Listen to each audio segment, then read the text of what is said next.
everyone, I'm Nicole. Welcome back. Today in this video I'm doing a kind of weekend writing vlog. My focus for the weekend is going to be on Camp Nanowrimo because I'm so far behind. July started off with Canada Day, and so I was busy celebrating, and then I just didn't kind of start writing until last week, and it just kind of went down from there. So I have been playing a little bit of catch up. I have two goals for Camp Nanowrimo because evidently I want more than I can feasibly do. But my first goal is to finish editing or outlining Project Musical, which happens in this notebook right here, in order to get it to a spot where I can start writing it soon, and then I want to write about 5,000 words of it by the end of the month. Progress update on that. I'll put some videos up here. I've been using the Anatomy of Story to outline, and I was doing kind of really in-depth outline-y videos, going through all the steps in here. I think I'm not gonna do like super in-depth ones, but I will take you through like briefly what I've done since the last one on character, the moral argument, and story world, which is what I'm working on right now. I am also editing a series of Christmas short stories that I wrote last November, December-ish. It was kind of my NaNoWriMo project.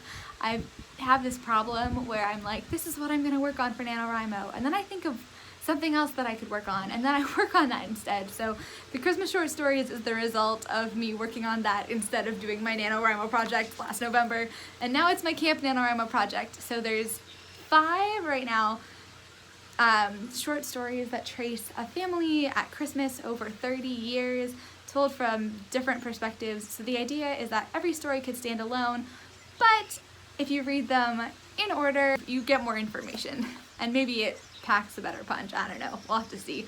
So far for that story this month, I have reread it all. I have notes on what I have to edit, and I have some decisions to make. I have also rewritten a whole new short story that's about 2,000, just over 2,000 words, that I decided that I needed because we were missing kind of one of the key perspectives in the story. So I added that one, and I think I'm gonna add another short story, but I might switch another one out for that one. So there's a lot to be editing and doing this weekend. I haven't quite decided. I'm pretty sure I'm not gonna write new words this weekend for that second short story. I think I'm just gonna go back and edit some of the other short stories. Okay, yeah, so basically my goals for this weekend are honestly to finish outlining Project Musical to the point where I can start making a list of scenes. Right now though, I have worked through in the Anatomy of Story. I started with the 7 key structure steps. That was the last one that I did, breaking it out, and then I moved on to character.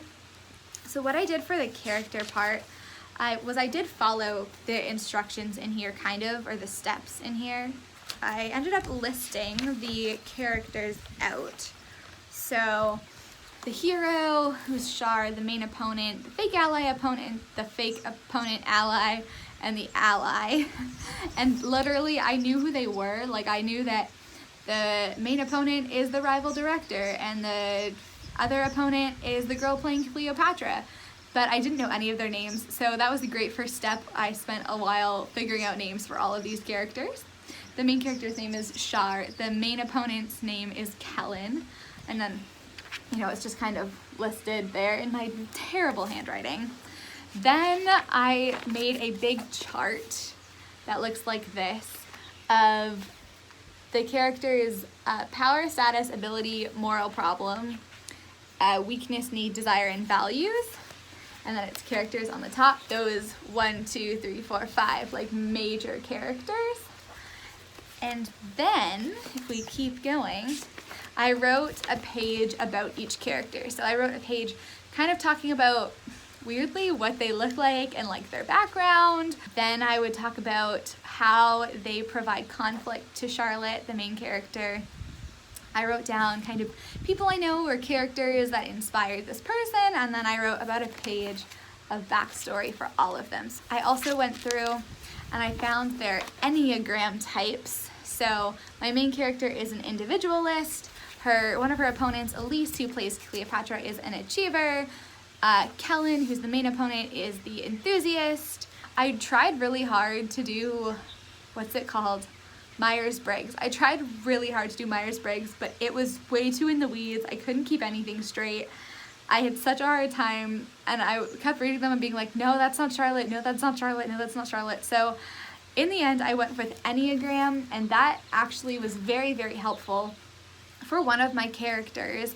I wasn't quite sure like what her motivation was really. She plays a crucial role in the story, but she is the fake ally opponent. So you don't know that she's an antagonist till the end.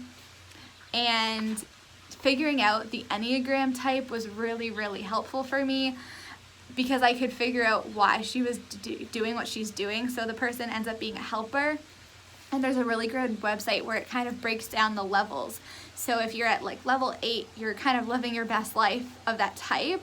If you're at level 1, it's kind of where the type goes bad, and then all the scale in between. I found out that the helper, she is helper level 4. So other helpers have been Dolores Umbridge and Cleopatra. And so helper at level 4, it's someone who's like very people-pleasing, but because they're so people-pleasing, they end up feeling a lot of resentment and bitterness over the fact that they're helping, and they expect people to do for them exactly the way that they're doing for others, and they get really mad and bitter and stuff, which works out perfectly for my antagonist. So I found Enneagram types so helpful in working on characters. One thing that I've noticed in like StoryGrid, in Anatomy of Story, like Anatomy of Story does a much better job with characters than the StoryGrid does. But none of them really get to character personality traits, like how does your character react when they're mad? That's something that you can kind of suss out while I'm writing. I don't know if I'm gonna go through and like list how every character reacts to different situations.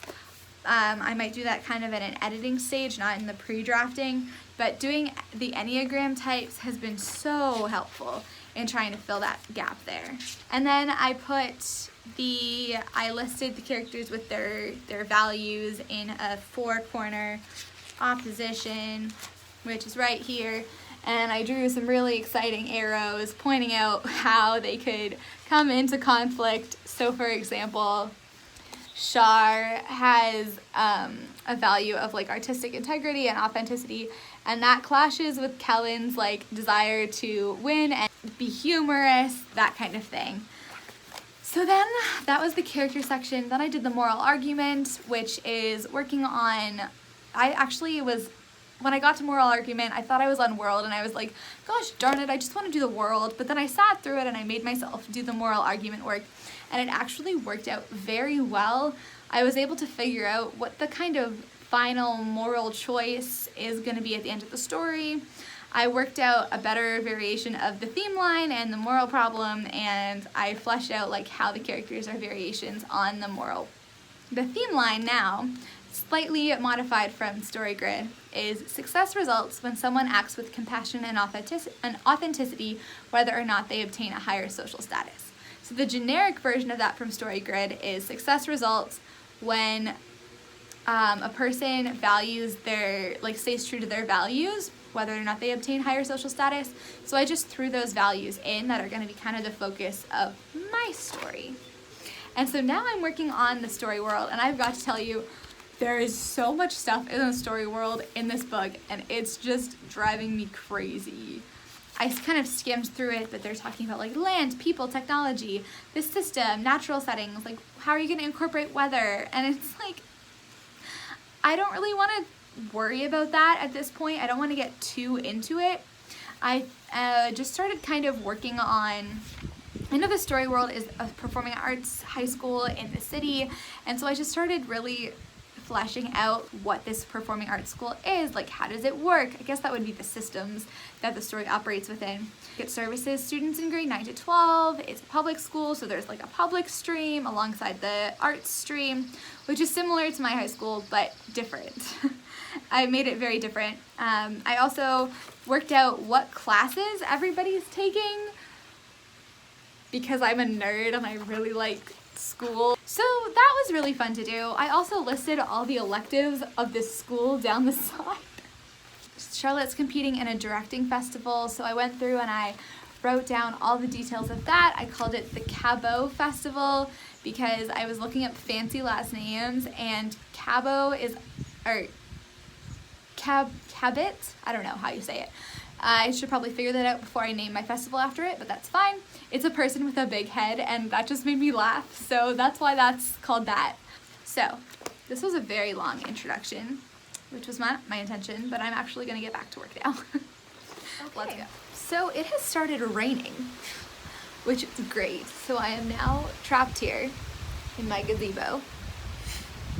But I have sort of made progress on my talking of the school as a warm house. I started trying to draw a map of the school, and I'm gonna be totally honest with you, this is just turning out to look exactly like my high school. We had a 2-story kind of auditorium, and then one of the doors at the bottom, it went into the music maze, which had all of these practice rooms, and it was kind of like there were no windows and teachers weren't there very often, so people could kind of just do whatever and like hang out in there and eat lunch and practice their music. And then there's like classrooms dotted around, and we had there was a sound booth off the auditorium. There was like a cafeteria also right across from the door to the auditorium, like the music maze here and then the cafeteria here. And that way during shows and stuff, people could do hair and makeup here as well as in the practice room. So it actually worked out really well. And for a performing arts school, like that makes a ton of sense. And then we had this weird thing about an open area, called an open area, where there were classrooms with no walls, because in the 80s or something, when the school was built, they thought it would be fun and people would like learn by osmosis from hearing what was going on in the class next door. I don't know who thought that up, but so I was gonna kind of make this area. This is not like exactly like my school. I'm not that sophisticated to draw an actual building, but I thought that like it would be cool for this school to have an open area too, and maybe they could do rehearsals in there. So I'm gonna finish drawing my map, and then I'm gonna try to like plot things out. So I know that the people who are like really into vocal performance are gonna hang out like in the practice room area. Maybe Shar always used to hang out in like practice room number 4 across from the classroom at lunchtime, and now she's not sure. Because the drama studios are right here and the cafeteria is right here, it's gonna mostly the students who are super into drama kind of hanging out here, as well as the locals that hang out in the cafeteria as well, which is how it was at my school. I just don't know any other high school, right? So I don't know how else to structure this. I suppose I could use my imagination, but I like this better. Yeah, I'm gonna finish my map, and then I don't know how helpful this is gonna be to my writing the book. I might figure out where Charlotte lives, because that's important. Oh, then I have to do my visual 7 steps, which will be the next thing on the to-do list. And it's okay, it's not raining so bad, so if I want to go in the house I can, but okay. So that went well. I figured out what the school is gonna look like and how the schedule works and where people hang out generally. I did the visual steps of the story. So they, in Anatomy of Story, they ask for a visual location, I guess, for every major step of the story. So, for example, a parent defeat, like where is she gonna go? She's gonna go to a store. The attack by ally is going to happen in the home economics room. The battle is going to take place like backstage or in the sound booth where it's a really enclosed area. I don't know how helpful it was because I still don't know a lot of the scenes that are going to be in the book yet. So it seemed almost a little bit premature to like place them, but it did get me thinking about how I can use scenery and location really well, and that helped. I think that's going to help with the brainstorming process because I came up with some ideas as I was doing it, like, oh, I could put this in because it is going to be in this location. So that was a really good bonus, I guess, to doing it. The next step in the outlining from Anatomy of Story is to do the plot steps. So I'm going to start tackling that tomorrow, I think. Right now, I am going to move to my Christmas short stories, and I'm going to describe to you what these are now. The first one, this is gonna show up backwards. The first one is about the mother, Laura, and the spoilers. Some of my beta reader feedback on it was this is kind of cliche and parts of it don't make sense, and I agree with them, and I figured out how to make it not cliche and more like meaningful. The second one is about a student named Bradley. He's in grade 2. He is in Laura's son's class, and that one is a hot mess. The third one is about, oh gosh, what's her name? I have no idea what her name is. Oh dear. Well, Sky's friend. Sky is Laura's other child, her daughter, and it is also cliche and needs a lot of reworking. I don't know if this one about Bradley, the one in grade 2, I might just get rid of completely. This one I kind of want to keep. Hold on. The fourth one is about Diana, whom Noah, Laura's son Noah, who's friends with Bradley, ends up marrying, is from her perspective. The fifth one right now is from Noah's perspective. The sixth one that I just wrote is from Sky's perspective, and the seventh would be from the father, Laura's husband's perspective. Now, the reason I'm not sure about deleting Bradley is I want this story told by Sky's friends when they're teenagers. I want that in there. But if I got rid of Bradley, then there'd be this like random perspective of someone who's friends with the family instead of people in the family. Maybe I could change it to a cousin or something.